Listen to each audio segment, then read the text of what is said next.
Thanks for your time. I appreciate it. Yeah, of course. Hey, I was talking to Coach Saturnio earlier today about the touchdown on the fake field goal, and it's a play that I could watch over and over again. I don't know if you had a chance to, is that your take on it? Have you watched it a lot? Have you got a chance to take a look at it a couple times?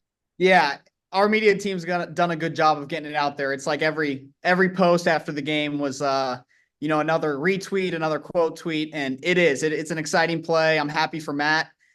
We had some great blocks down the field, including Hayden Reed's block and then Owen Walter, our snapper's block. And then Rhodes made he looked somewhat athletic there, made a cut inside and was able to get in the end zone. So it's exciting. That play almost it has option principles in it, right? I mean, and you're running alongside him, and for you to sell the possibility of that pitch too kind of helps a little bit.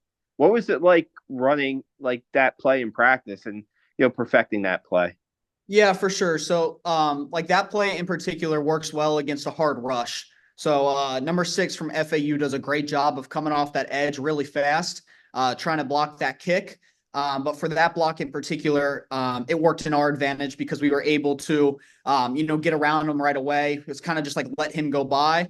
The pitch, I was expecting possibly a pitch if number 6's eyes would have been up at Matt, a quick pitch there, or if the blocks would have been more pushing the defenders inside. That's when he pitches it, and then I'm up on the sideline. But yeah, even if the ball doesn't come to me, which it didn't in the game, it works well because it keeps them it keeps them true on defense and has to play not just the ball carrier but also the pitch guy. So it worked out.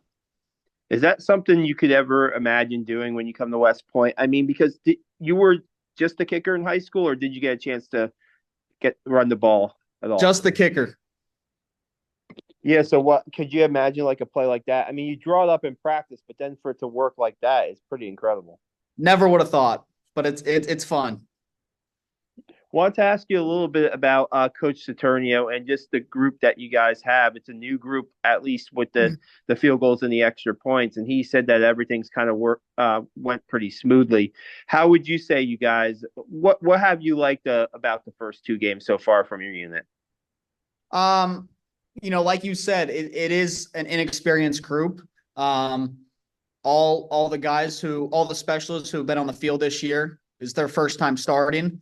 A couple guys have had some reps in the past. I was fortunate enough freshman and sophomore year to get a couple game reps, but it's hard to simulate starting. It's hard to simulate getting that first field goal rep, which I did this past game against Florida Atlantic.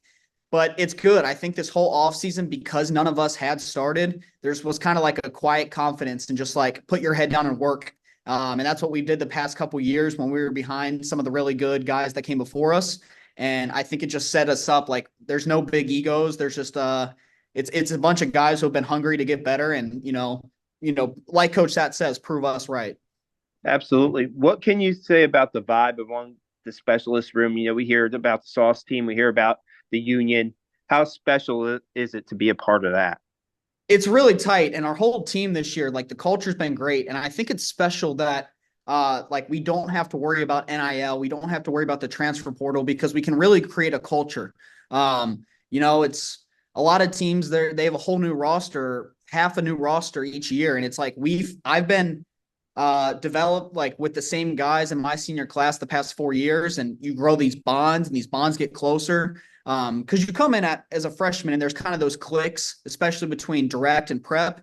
But by now it's like they're just my brothers, and I think that's something that's really special about here. And the union in general, or in specific, we are really close. And I think what's really special about our group is just the ability to help one another. And I talked about it in my speech during fall camp, but the past 3 years when it wasn't me on that field, when it was Quinn and Cole, like I wanted them to succeed.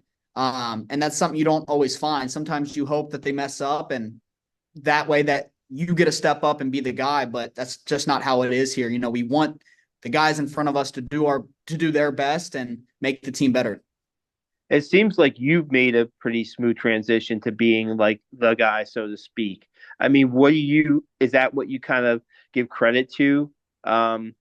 And is that like the guys before you and how they took you under the ring? How do you remain like so like just calm with the job you have? Because field goal kicker can be a pressure position, no doubt. Yeah, I do give a lot of credit to Quinn and Cole. They kind of taught me, what they've learned through their transition. And then, Coach Sat really does a great job of that mental training and just having you ready. Like he's really made me understand, like when I started my first game against Lehigh, this is the same rep that you've been doing all off season, the past 3 years, like nothing's different. And when you think of it that way and you realize like how hard we've worked, he's right. I mean, all we can do is go out there and trust all the work that we've put in and just go have fun. Yeah, one more. What's a bye week like for you, a kicker? What is that like? I mean, you have a couple practice days, you have some off days. What's a bye week like for you? Yeah, it's weekly. The practice schedule is very similar. However, like when we go kick on our own, it is lighter. For sure, allows the kickers and the punters to get their legs back under them, and come back Sunday and hit the ground running. But obviously, still working hard. A little bit more technical work, so not as much live ops, not as much like big balls, but just like working on like foot to contact, working on plant stuff that doesn't really require as much kicking. So it allows your legs to kind of recover, but also still working on like getting mental reps and working on like the fine details of our specialty. Hey Trey, I really appreciate it. Thanks so much. And when you get back on the field, all the best. Thank you, Sal. Appreciate it. Have a good one.